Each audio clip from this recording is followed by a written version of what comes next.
Hi friends, welcome back to my channel. അപ്പോൾ എല്ലാവർക്കും happy morning. രാവിലെ റെഗുലർലി ഞാൻ ഇട്ട് കഴിഞ്ഞ് കഴിഞ്ഞാൽ ഉറപ്പായിട്ട് നമ്മൾ ഫ്രണ്ടിലിങ്ങനെ മുറ്റത്ത് വന്ന് നോക്കും, നമ്മുടെ ചെടികളൊക്കെ ഉണ്ടോ, പൂക്കളൊക്കെ ഉണ്ടോ. അതാണ് എൻ്റെ ഒരു ഫസ്റ്റ് കാഴ്ച എന്ന് പറയുന്നത്. നോർമലി എങ്ങനെയായിരിക്കും അതൊക്കെ കഴിഞ്ഞിപ്പോൾ ഭയങ്കര ചൂടായതുകൊണ്ട് ചെടികൾക്കൊക്കെ മുറ്റത്ത് നിൽക്കുന്ന ചെടികൾക്കൊക്കെ ഒന്ന് നനച്ചു കൊടുക്കും. അതൊക്കെ കഴിഞ്ഞിട്ട് ഞാൻ രാവിലെ എണീക്കുന്ന പോലെ ഇരിക്കും. പഠിത്തത്തിൻ്റെ ഒരു ഷെഡ്യൂൾ എന്ന് പറഞ്ഞു കഴിഞ്ഞാൽ അത്യാവശ്യം രാവിലെ നേരത്തെ ഏറ്റിട്ടുണ്ടെങ്കിൽ പഠിക്കും. അത് കഴിഞ്ഞിട്ട് വയ്ക്കും ബ്രേക്ക്ഫാസ്റ്റ്. താമസിച്ച് വയ്ക്കുന്നെങ്കിൽ ഡയറക്റ്റ് ബ്രേക്ക്ഫാസ്റ്റ് ആയിരിക്കും, അത് മോശമായിരിക്കും എങ്കിൽ പോലും. ഇപ്പോൾ രാവിലെ ഏറ്റിട്ട് ഞാൻ നമ്മുടെ തൊഴിൽ വാർത്തയുടെ മോക്ക് ടെസ്റ്റ് ഒന്ന് അറ്റൻഡ് ചെയ്യുകയാണ്. കാരണം എന്ന് വെച്ച് കഴിഞ്ഞാൽ ഞാൻ SBIയും റെയിൽവേയും PSCയും ഇപ്പോൾ കൊടുത്തിട്ടുണ്ട്. ഇതുവരെ PSC മാത്രമായിരുന്നു. അപ്പോൾ അതിൽ നിന്ന് നമുക്കൊരുവിധം ഒരു ബേസൊക്കെ ആയപ്പോൾ ഞാൻ വിചാരിച്ചു ഓൾമോസ്റ്റ് എല്ലാം സെയിം തന്നെയാണ്. കുറച്ചൊരു ടഫ്നെസ് കൂടുതലുണ്ടായിരിക്കും, എങ്കിൽ പോലും കിട്ടിയില്ലെങ്കിൽ പോലും നമുക്കൊന്ന് അറ്റൻഡ് ചെയ്ത് തുടങ്ങാം. അല്ലാതെ നമുക്കത് എപ്പോഴും നമ്മൾ എക്സാംസ് അറ്റൻഡ് ചെയ്താണല്ലോ കൂടുതൽ കോൺഫിഡൻസ് ആണ്. അപ്പോൾ നമ്മൾ എക്സാം അറ്റൻഡ് ചെയ്ത് തുടങ്ങാം എന്ന് വിചാരിച്ചിട്ട് ഈ വർഷം ഞാൻ SBIയും RRBയും കൊടുത്തിട്ടുണ്ട്. അപ്പം എന്ന് വെച്ചാൽ ഇപ്പം മോസ്റ്റ്ലി ഷെഡ്യൂൾ നോക്കിയിട്ട് ഇപ്പോഴത്തെ ഒരു രീതിയിൽ SBI ആയിരിക്കും ആദ്യം, അത് കഴിഞ്ഞിട്ട് RRB, പിന്നീട് ആയിരിക്കും ലാസ്റ്റ് ആയിരിക്കും പ്രിലിംസ് വരുന്നത്, സെക്രട്ടേറിയറ്റ് അസിസ്റ്റൻറ്റിൻ്റെ ഡിഗ്രിയിലെ പ്രിലിംസ് വരുന്നത്. അപ്പോഴത്തേനും എനിക്ക് ഇപ്പോഴും ഒരുവിധം ടഫായിട്ടുള്ള സബ്ജക്റ്റിലൊക്കെ ഞാനൊരു PSCയെ സംബന്ധിച്ചൊരു ബേസാക്കി എടുത്തിട്ടുണ്ട്. പിന്നെ കൂടുതലുള്ളതും എനിക്ക് കുറച്ച് ടഫായിട്ട് ഫീൽ ചെയ്യുന്നത് മാത്സും റീസണിങ്ങും ഇംഗ്ലീഷും തന്നെയാണ്. അതിലാണ് കൂടുതലും ചോദ്യങ്ങൾ വരുന്നത്. ഇപ്പോൾ റെയിൽവേക്കും ഇച്ചിരി കുറച്ച് ഹിസ്റ്ററിയൊക്കെ വേണം.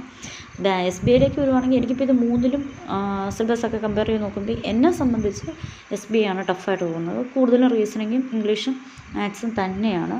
റെയിൽവേക്ക് കുറച്ച് ഹിസ്റ്ററിയോടെ വരുന്നതുകൊണ്ട് മറ്റേ നമ്മൾ ചരിത്രം മുഴുവൻ, പിന്നെ അങ്ങനെയല്ല ഹിസ്റ്ററിയൊക്കെ ആകുമ്പോൾ നമുക്ക് വലിയ മടുപ്പില്ലാതിരുന്ന കഥകൾ കേൾക്കാൻ താല്പര്യമാണെങ്കിൽ വായിക്കാൻ പറ്റുമല്ലോ. ആ ഒരു സംഭവം എന്നിൽ കിടക്കുന്നത് കൊണ്ടായിരിക്കാം. അത് ഇതിലേക്ക് ഇല്ലാതെ വരുമ്പോൾ നമുക്ക് കുറച്ച് ടഫാണല്ലോ. അതുകൊണ്ട് രാവിലെ ജസ്റ്റ് മോക്ക് ടെസ്റ്റ് മാത്രം ഒന്ന് അറ്റൻഡ് ചെയ്ത് വിട്ടു. ഇതുവരെയുള്ള പഠിത്തങ്ങളിൽ ഞാൻ മോക്ക് ടെസ്റ്റ് ചെയ്യുന്നത് കുറവായിരുന്നു. അപ്പോൾ എവിടെയൊക്കെയാണോ നല്ലതെന്ന് പറഞ്ഞു കേട്ടിരിക്കുന്നത്, ഞാനിതുവരെ ശ്രമിച്ച് നോക്കാത്ത സാധനങ്ങളെല്ലാം ഈ ഒരു ടൈമിൽ ഷെഡ്യൂൾ ചെയ്ത് കുറേശ്ശെ ചെയ്ത് നോക്കുക എന്നുള്ളതാണ് എൻ്റെ ഒരു സ്റ്റഡി പ്ലാൻ. ഇപ്പോൾ ഇത് രാവിലെ കഴിക്കാനായിട്ട് ജസ്റ്റ് മോക്ക് ടെസ്റ്റ് അറ്റൻഡ് ചെയ്ത് വിട്ടു. അത് കഴിഞ്ഞിട്ട് ഇന്ന് രാവിലെ കഴിക്കാൻ പുട്ടും പഴവുമാണ്. ഇപ്പം നമ്മുടെ വീട്ടിൽ തന്നെ കുറച്ച് കൃഷിയൊക്കെ ഉണ്ട്, അതിലുള്ളൊരു വാഴപ്പഴം വേണം. അതുകൊണ്ട് തന്നെ പഴമൊക്കെ ഉള്ള ദിവസങ്ങളിലാണ് ഓൾമോസ്റ്റ് മമ്മിമാർക്ക് ഇപ്പോഴും ഒരു എളുപ്പപ്പണിയാണല്ലോ പുട്ട്, അതായിരിക്കും. അപ്പം ഫുഡൊക്കെ കഴിഞ്ഞു. പിന്നെ അടുത്തത് വന്ന് എനിക്ക് മോക്ക് ടെസ്റ്റ് അറ്റൻഡ് ചെയ്ത് ഉറപ്പായിട്ടും തെറ്റുകളുണ്ട്. അതിൽ ആ തെറ്റുകളിലെ ആൻസർ ഞാൻ നോക്കാൻ പോയില്ല, അത് പിന്നത്തേന് വെച്ചു. അടുത്ത ടോപ്പിക് എടുത്തു മാത്സിൻ്റെ ഒരു സ്പെഷ്യാലിറ്റി എന്ന് വെച്ചാൽ നമുക്ക് RRBയും കിട്ടും, റെയിൽവേയും കിട്ടും, PSCയും കിട്ടും. അതിൻ്റെ ഒരു ടഫ്നെസ് അങ്ങോട്ടും ഇങ്ങോട്ടും കുറഞ്ഞിരിക്കുന്നേ ഉള്ളൂ.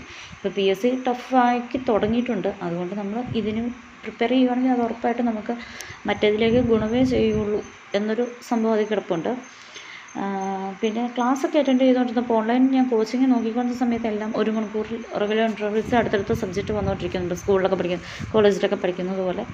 ഇപ്പം ഞാൻ വീക്കസ്റ്റ് സാധനങ്ങളൊക്കെ ആദ്യ ഒരു സ്റ്റേജിൽ ഫോക്കസ് ചെയ്യുന്നത് കൊണ്ടും ഈ എക്സാംസിനെയൊക്കെ ബേസ് ചെയ്തും കൂടെ പോകുന്നത് കൊണ്ട് എനിക്കിപ്പം മാത്സാണ് എടുത്തിരിക്കുന്നത്. അപ്പം 3 എണ്ണത്തിനും പൊള്ളിക്കാൻ പറ്റും. അതുകൊണ്ട് ഇന്ന് എടുത്തിരിക്കുന്ന ടോപ്പിക്ക് പെർസെൻറ്റേജാണ്. പെർസെൻറ്റേജിൻ്റെ ഞാൻ ട്രിട്ടറിൻ്റെ ജെൻസാറിൻ്റെ ക്ലാസ് തന്നെയാണ് ഫോളോ ചെയ്യുന്നത്. അപ്പം ഞാൻ ഓൺലൈനിൽ എടുക്കുമ്പോഴും ജെൻ സാറും ഇസ്മയിൽ സാറും ഉണ്ടായിരുന്നു. എങ്കിലും ജെൻസാറിൻ്റെ ക്ലാസ് എനിക്ക് ഫസ്റ്റ് കോച്ചിങ് ഉള്ളപ്പോഴും ഇല്ലാത്തപ്പോഴും പഠിച്ച് എനിക്ക് സാറിൻ്റെ ക്ലാസ്സാണ് കൂടുതലിഷ്ടം. അതുകൊണ്ട് മാത്സ് വീക്കും കൂടെ ആയിരുന്നത് കൊണ്ട് മാത്സിന് എനിക്ക് പ്രോപ്പറായിട്ടൊരു നമ്മൾ ക്ലാസ്സുകൾ അറ്റൻഡ് ചെയ്തൊരു നോട്ട് ഉണ്ടാക്കി വെച്ചിട്ടുണ്ട്.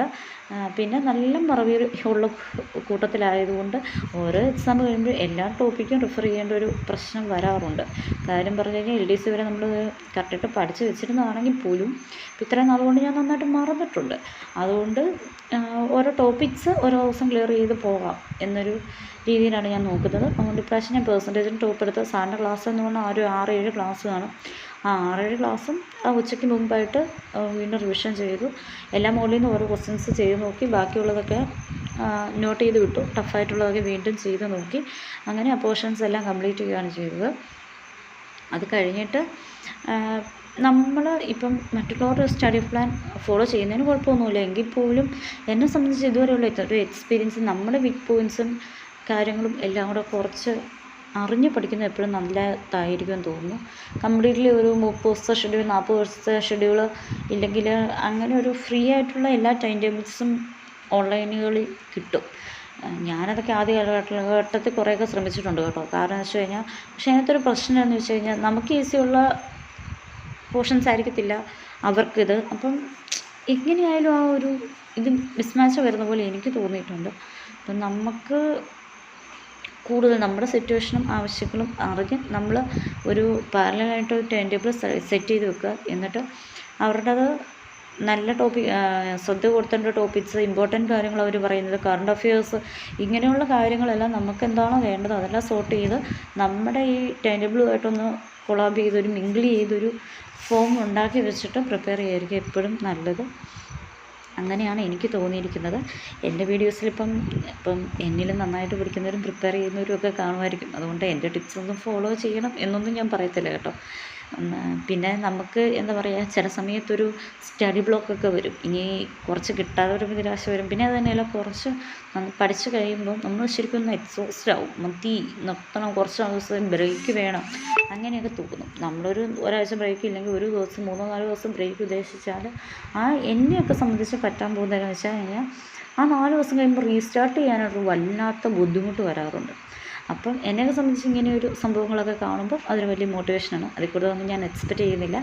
അപ്പം ലഞ്ചിന് മുമ്പായിട്ട് ഞാൻ ആവറേജിൻ്റെ പെർസെൻറ്റേജ് കംപ്ലീറ്റ് ചെയ്തു. പിന്നെ ലഞ്ചിന് ഇന്ന് പച്ചമാങ്ങ കറി വെച്ചത്, കോവയ്ക്കാത്തോരനും മീൻ വറുത്തും അച്ചാറും ഒക്കെ ആയിരുന്നു. അതൊക്കെ കൂട്ടി ഊണൊക്കെ കഴിച്ചിട്ട് കിടന്നുറങ്ങി. ഉറക്കൊക്കെ കഴിഞ്ഞ് എണീറ്റ് നമ്മുടെ വീട്ടിൽ തന്നെ ഉണ്ടാക്കിയിരിക്കുന്ന എണ്ണയാണ്. അതൊക്കെ തലയിൽ വെച്ച് നന്നായിട്ട് മസാജൊക്കെ ചെയ്തിട്ട്, നിങ്ങളിപ്പോൾ വിചാരിക്കുന്നുണ്ടാവും വീഡിയോയ്ക്ക് വേണ്ടിയിട്ടല്ലേ ഞാൻ ഷൂട്ട് ചെയ്തിരുന്നത്. അല്ല കേട്ടോ, ഞാൻ കിണറ്റിൽ നിന്ന് വെള്ളം പോയിട്ടാണ് ഇപ്പോൾ തല കഴുകുന്നത്.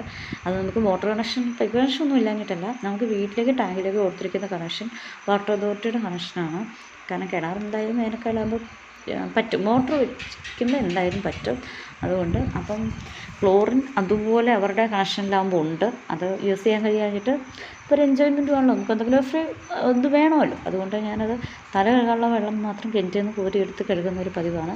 പിന്നെ തലവേദന കാര്യങ്ങളൊന്നും ഇല്ലെങ്കിൽ വൈകുന്നേരമുള്ളൊരു ടീ പ്രോസസ്സ് ഞാൻ സ്കിപ്പ് ചെയ്യാറുണ്ട്. പിന്നെ എനിക്ക് ഡിന്നറും ടീയും എല്ലാം കൂടി ഒരുമിച്ചാണ്. അപ്പോൾ പപ്പയിൽ നിന്ന് വെളിയിൽ പോയിട്ട് വന്നപ്പോൾ ബെറോട്ട വാങ്ങിച്ചുകൊണ്ട് വന്നു.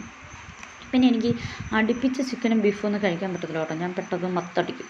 1-2 മാക്സിമം 3 ദിവസത്തിൽ കൂടുതലൊന്നും എനിക്കൊട്ടും അങ്ങനെ കഴിക്കാൻ പറ്റാത്ത ഒരാളാണ്. അതുകൊണ്ട് ഞാൻ പൊറോട്ടയും സാമ്പാറുമാണ് കഴിച്ചത്. അത് കഴിഞ്ഞിട്ട് വന്നിരുന്ന് ഞാൻ രാവിലത്തെ മോക്ക് ടെസ്റ്റിൽ ഉറപ്പായിട്ടും തെറ്റെനിക്ക് വന്നിട്ടുണ്ട്. ആ തെറ്റ് ക്വസ്റ്റ്യൻസൊക്കെ ഒന്ന് ഏതാണെന്ന് നോക്കി വെക്കാമെന്ന് വിചാരിച്ചു. ഞാൻ പിന്നെ ഈ മോക്ക് ടെസ്റ്റിൽ ആ ഒരു സാധനത്തിൽ മാർക്ക് ചെയ്യുക, ടെസ്റ്റിൻ്റെ അവർ കൊടുത്തിട്ടുണ്ട് ഒരു OMR ഷീറ്റ്, അതേ ഞാൻ മാർക്ക് ചെയ്യാറില്ല. അല്ലെങ്കിൽ തന്നെ നമ്മുടെ ക്വസ്റ്റ്യനിലും മാർക്ക് ചെയ്യാറില്ല. കാരണം കുറച്ച് കഴിയുമ്പോൾ ഇപ്പോൾ ഈ പറഞ്ഞ പോലെ എന്തായാലും നമ്മൾ മാർക്കും. അത് കഴിയുമ്പോഴത്തേനും വീണ്ടും അത് നമുക്കൊന്ന് എക്സാമായിട്ട് ചെയ്ത് നോക്കണമെങ്കിൽ അത് ചെയ്യാൻ ബുദ്ധിമുട്ടായതുകൊണ്ട് ഞാൻ അതിലൊന്നും മാർക്ക് ചെയ്യാറില്ല. നിങ്ങൾക്ക് മാർക്ക് ചെയ്യണം നിർബന്ധമുള്ള കുട്ടികളാണെങ്കിൽ എനിക്കിപ്പോഴും തോന്നുന്നു OMRൻ്റെ കുറച്ച് ഫോട്ടോസ്റ്റാറ്റ് എടുത്ത് വെച്ചിട്ട് അത് യൂസ് ചെയ്യുമായിരിക്കും നല്ലതെന്ന് എനിക്ക് തോന്നുന്നു. എനിക്ക് OMR സ്പീഡ് ഉള്ളതുകൊണ്ട് ഞാൻ അതിന് ഒരു ഇമ്പോർട്ടൻസ് കൊടുക്കാറില്ല. ഞാൻ വെറുതെ നമ്മൾ സാധാരണ പേപ്പർ എടുത്ത് വെച്ചിട്ട് ABC ഓപ്ഷൻസ് ഇട്ട് നോക്കി പോകുന്നതാണ് ഒരു പതിവ്. അത് കഴിഞ്ഞിട്ട് പിന്നെ ഞാൻ SBIയുടെ എക്സാമാണ് എളുപ്പം എന്നുള്ളത് കൊണ്ട് അതിൻ്റെ ഒരു പ്രീവിയസ് ഇയർ ക്വസ്റ്റ്യൻ പേപ്പേഴ്സ് എങ്ങനെയാണെന്ന് നോക്കി സോർട്ട് ചെയ്ത് പോകും. കാരണം സിലബസ് എപ്പോഴും വാസ്റ്റാണ്. ഒരുപാട് അതിൻ്റെ പുറകെ പോയി കംപ്ലീറ്റ് ചെയ്യാനും പറ്റത്തില്ല. ഞാൻ അതിനു വേണ്ടി പഠിക്കാത്തത് കൊണ്ട് അത് ടഫായിരിക്കും എന്ന് എനിക്ക് തോന്നി. അതുകൊണ്ട് എൻ്റെ ഓൾറെഡി SBIയുടെ ഒരു പഴയ ബുക്ക് ഇരിപ്പുണ്ടായിരുന്നു, ക്വസ്റ്റ്യൻ പേപ്പർ ബാങ്ക് ഇരിപ്പുണ്ടായിരുന്നു. 1-2 വർഷം മുമ്പ് ഞാൻ വാങ്ങിച്ചതാണ്. പക്ഷേ വാങ്ങിച്ചതെന്ന് പറഞ്ഞു കഴിഞ്ഞാൽ യൂസ്ഡ് ബുക്കുള്ള ഒരു സ്റ്റോറിൽ എന്തോ ഒരു ബുക്ക് തപ്പിപ്പോയപ്പോഴത്തേന് ഇത് കണ്ടപ്പോൾ ഞാൻ വെറുതെ വാങ്ങിച്ച് വെച്ചതാണ്. എങ്ങനെയൊക്കെയാണെന്നുള്ള ക്വസ്റ്റ്യൻസ് നോക്കാമല്ലോ എന്നൊക്കെ കരുതി. അപ്പം ഞാൻ അത് നോക്കിയപ്പോഴത്തേനും ഇംഗ്ലീഷിൻ്റെയൊക്കെ നമുക്കൊരു പാസേജൊക്കെ വായിച്ചിട്ട് ക്വസ്റ്റ്യൻസ് അറ്റൻഡ് ചെയ്യാനുള്ള ഒരു കഴിവ് ക്രിയേറ്റ് ചെയ്യാൻ അത് മതിയെന്ന് എനിക്ക് തോന്നി. പിന്നെ നമ്മൾ പുതിയ ക്വസ്റ്റ്യൻസ് അപ്ഡേറ്റ് ചെയ്ത് പോവുക. അതുകൊണ്ട് പിന്നെ ഞാൻ നോക്കിയത് ആ ഒരു ബുക്ക് എടുത്തിട്ടാണ് നോക്കിയത്. അതൊക്കെ ഒന്ന് വായിച്ചു. പിന്നെ SBIയുടെ ആ ഒരു വരുന്ന കൂടുതലും അവർക്കാകുമ്പോൾ റീസണിങ്ങും മാത്സും ഇമ്പോർട്ടൻസ് ഉണ്ട്. മാത്സ് ഒരു ടോപ്പിക്ക് പോവുക, പിന്നെ ഇവരുടെ SBIയുടെ ക്വസ്റ്റ്യൻസ്, പ്രീവിയസ് ഇയർ ക്വസ്റ്റ്യൻസ് ഒക്കെ ഒന്ന് വർക്കൗട്ട് ചെയ്യുക എന്നുള്ളതാണ് ഇപ്പം ഞാൻ നോക്കുക. ഇന്ന് ഞാൻ പാസേജിൻ്റെ ഒരു ഫോമാണ്. പാസേജിൽ ഇവരെന്തെല്ലാം ക്വസ്റ്റ്യൻസ് ചോദിക്കും, നമുക്കത് അറ്റൻഡ് ചെയ്യാൻ പറ്റുന്നുണ്ടോ, പാസേജ് അവരുടെ ഇൻസ്ട്രക്ഷൻസ് എന്താ എന്ന് വെച്ച് കഴിഞ്ഞാൽ SBIയുടെ കുറച്ചുകൂടെ എനിക്ക് നേരത്തെ പ്രിപ്പറേഷൻ തുടങ്ങാമെന്ന് ഞാൻ പറഞ്ഞില്ല. എനിക്ക് തന്നെ സ്റ്റഡി ബ്ലോക്കായിട്ട് ഞാൻ തുടങ്ങിയില്ല. അതുകൊണ്ട് എല്ലാം ഇതിപ്പോൾ എനിക്കറിയാം SBIയുടെ ചിലപ്പോൾ എനിക്ക് കിട്ടത്തില്ല, പ്രിലിംസ് പോലും കിട്ടിയാല അങ്ങനെ പറയാൻ പാടില്ല എങ്കിൽ പോലും. പക്ഷേ എങ്കിലും നമ്മളത് ഒരു ട്രെയിനിങ് ആയിട്ട് എടുത്ത് ഇവിടുന്ന് ഞാനിങ്ങനെ സ്റ്റാർട്ട് ചെയ്യാം എന്നുള്ള മെൻ്റലി.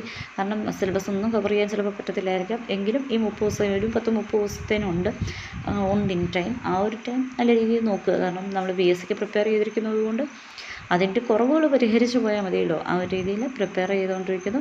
അപ്പം വീഡിയോസൊക്കെ ഇങ്ങനെ ബ്ലോക്കായിട്ട് സ്റ്റഡി ബ്ലോക്കൊക്കെ ആയിട്ട് ഇരിക്കുന്ന ആരെങ്കിലും ഉണ്ടെങ്കിൽ ഇതൊക്കെ കാണുമ്പോൾ എനിക്ക് പഠിക്കാൻ തോന്നാറുണ്ട്. നിങ്ങൾക്കും അങ്ങനെയുള്ളൊരു ഉപകാരം കിട്ടും എന്ന് ഞാൻ വിചാരിക്കുന്നു.